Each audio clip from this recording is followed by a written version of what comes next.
भारत के स्वतंत्रता संग्राम में राजस्थान का योगदान, इसमें हम अध्ययन करेंगे बिजौलिया आंदोलन। ये topic BA second year paper second का है। बिजौलिया मेवाड़ का एक प्रथम श्रेणी का जागीरा इलाका था। यहाँ के उमराव राव जी कहलाते थे। विंध्याचल के ऊंचे पठार पर बसा लगभग 259 वर्ग किलोमीटर का 83 गांवों का समूह था। मुख्य कस्बे की आबादी 4000 और कुछ इलाकों की लगभग 12000 थी। यहाँ प्रधानतः धाकड़, भील, कराड़, लोहार, सुथार, सिलावट, राव, चारण, राजपूत, वैश्य, ब्राह्मण, साधु, बैरागी, मुसलमान बसे हुए थे। इनमें सर्वाधिक संख्या धाकड़ जाति के किसानों की थी। इनका जातीय संगठन बहुत सबल था। मध्य प्रदेश व उत्तरी भारत की सीमा के निकट होने से यहाँ के लोग जागरूक थे। बिजौलिया के किसान ठिकाने के अत्याचारों, लालबाग और बेगार से ग्रस्त अत्यंत संकटपूर्ण जीवन व्यतीत कर रहे थे। लगान अत्यधिक कठोरता व अमानवीय तरीकों से वसूल की जाती थी। इस असंतोष का पहला विस्फोट बिजौलिया में हुआ जब सन 1897 में गिरधरपुर के ढाकर गंगाराम के पिता की मृत्यु के अवसर पर एकत्रित हुए। कृषकों ने ठिकानों के अत्याचार के प्रतिकार के लिए नानजी पटेल व थाकड़ी पटेल के नेतृत्व में एक दल महाराणा फतेह सिंह के पास भेजने का निश्चय किया। 6-7 माह के प्रयत्नों के फलस्वरूप ठिकाने ने लगाने तो हटा ली, लेकिन ठिकानेदारों ने साम, दाम, ढंड, भेद आदि उपायों से दमन चक्र जारी रखा। वे कुछ नए कर वसूल करने प्रारंभ कर दिए। इधर ठिकानों की भेद व दमन नीति से शिथिल हो चुके कृषकों को साधु सीताराम, ब्रह्मदेव तथा फतेहकरण चारण ने 1913 में पुनः संगठित किया तथा 100 किसानों के साथ राव जी से मिलने गए, किंतु राव जी ने मिलने से इनकार कर दिया। वह 5 रुपये चबरी का कर लगा दिया। इसके विरोध में किसानों ने विवाह करना बंद कर दिया। खेत जोतने पर रोक लगा दी। किसानों ने खालसा तथा ग्वालियर की भूमि पर बसने व खेती की योजना बनाई। इससे ठिकाने की आय को धक्का पहुंचा। इसके प्रतिकार में सीताराम, फतेहकरण एवं ब्रह्मदेव को देश निकाला दे दिया गया तथा पुनः दमन चक्र प्रारंभ कर दिया। सन 1914 में ठिकाने पर मुनसर मात कायम होने के पश्चात अमर सिंह राणावत तथा मुंसरीम डूंगर सिंह भाटी के नेतृत्व में किसानों का दमन पुनः शुरू हो गया। 1916 के भीषण काल से पीड़ित प्रजा से लालबाग में युद्ध का चंदा इकट्ठा किया जाने लगा। इसी दौरान माणिक्यलाल वर्मा ठिकानों की सेवा त्याग आंदोलनकारियों के साथ हो गए। कृषक आंदोलन में अधिक जान डालने के लिए साधु सीताराम ने पथिक जी से आंदोलन का नेतृत्व करने का अनुरोध किया। सन 1916 के अंत में पथिक जी बिजौलिया आए। माणिकलाल वर्मा व साधु सीताराम के सहयोग से विद्या प्रचारिणी सभा के कार्य में गति उत्पन्न की गई। पाठशाला और पुस्तकालयों के माध्यम से ठिकानों के अत्याचारों से छुटकारा पाने के लिए उपाय से लोगों को अवगत कराया गया।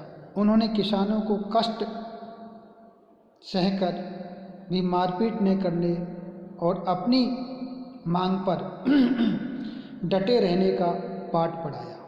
ठिकानों के खिलाफ रियासत में शिकायतों का और अखबारों में प्रकाशन का दुधारा खाड़ा चलाने लगे। माणिकलाल वर्मा, मन्नालाल पटेल, लक्ष्मण पटेल तथा जगन्नाथ के नेतृत्व में केंद्रीय कमेटी का गठन कर पंचायत को मजबूत बनाया गया। इसकी शाखाएं सभी गांवों में स्थापित की गई। किसानों के लिए बाहर से वित्तीय सहायता ने मंगाकर किसानों से ही धन एकत्रित किया गया। गांव-गांव में किसानों ने सत्याग्रह छेड़ दिया। ठिकाने की आज्ञा न मानना, उसे कोई कर न देना और उसकी अदालत व पुलिस से संबंध न रखना उनका मुख्य कार्यक्रम बना। ठिकाने ने भय, प्रलोभन और दमन के सभी तरीके अपनाए, लेकिन आंदोलन दिन प्रतिदिन जोर पकड़ता गया। पथिक जी के सुझाव पर पंचायत ने तय किया कि सत्याग्रह जारी रहे। सत्याग्रही लोग शराब छोड़ दें, शादी और मौसर बंद रखें और बिजौलिया की सारी जमीन पड़क रखकर आसपास के ग्वालियर, इंदौर, कोटा और बूंदी के इलाकों में खाने भर की खेती करें। इस आंदोलन की लोकप्रियता इतनी बढ़ गई कि उस समय वंदे मातरम की आवाज़ बिजौलिया के कोने कोने में गूंजती थी। तुलसी भील के रूप में भी बिजौलिया के किसानों की एक असाधारण संदेश वाहक मिला था। वह 24 घंटे में 70 मील का लगातार सफ़र कर लेता था। मेवाड़ सरकार ने स्थिति को सुलझाने के लिए एक कमीशन की नियुक्ति की, जिसके सदस्य ठाकुर अमर सिंह, अफजल अली मजिस्ट्रेट और बिंदुलाल माललगढ़ के हाकिम के कमीशन ने सिफारिश की कि बिजौलिया के किसानों की मांगें न्याय संगत हैं, लेकिन ठिकानेदार ने कमीशन की रिपोर्ट को रद्दी की टोकरी में डाल दिया। महात्मा गांधी ने इस आंदोलन में रुचि दिखाते हुए पथिक जी को मुंबई अपने पास बुलाकर तथा अपने निजी सचिव महादेव भाई को बिजौलिया भेजकर आंदोलन संबंधी जानकारी प्राप्त की। राजपूताना मध्य भारत सभा ने भी महाराणा को अपना प्रतिनिधि भेजने हेतु लिखा। जन आंदोलन को जोर पकड़ते देख महाराणा ने फरवरी 1921 को दूसरा कमीशन ठिकाने की स्थिति व कृषकों की मांग की जांच करने हेतु नियुक्त किया, जिसके सदस्य पंडित रमाकांत मालवीय, ठाकुर राज सिंह तथा तख्त सिंह थे। कमीशन की बैठक उदयपुर में रखी गई, जिसमें किसानों के 8 प्रतिनिधि आमंत्रित किए गए। इस बार भी कमीशन ने किसानों की मांगें न्यायोचित मांगी, किंतु इनकी सिफारिशों पर कोई ध्यान नहीं दिया गया। ब्रिटिश सरकार ने आंदोलन के प्रति ढिलाई बरतने का आरोप मेवाड़ राज्य पर लगाते हुए इसे हर संभव उपाय से कुचलने का सुझाव दिया।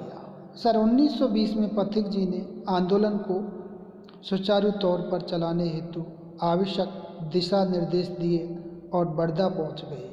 वहाँ माणिकलाल जी के सहयोग से आंदोलन को दिशा निर्देश देने लगे। वे राजस्थान केसरी के माध्यम से किसानों की आवाज़ देशवासियों तक पहुंचाते रहे।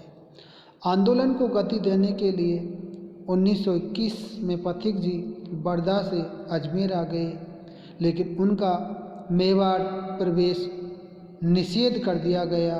जून 1921 को मेवाड़ महाराणा ने राज सिंह बेदला को बिजोलिया के किसानों को समझाने और युवा जागीरदार को सलाह देने के लिए भेजा, लेकिन स्थिति फिर भी गंभीर बनी रही।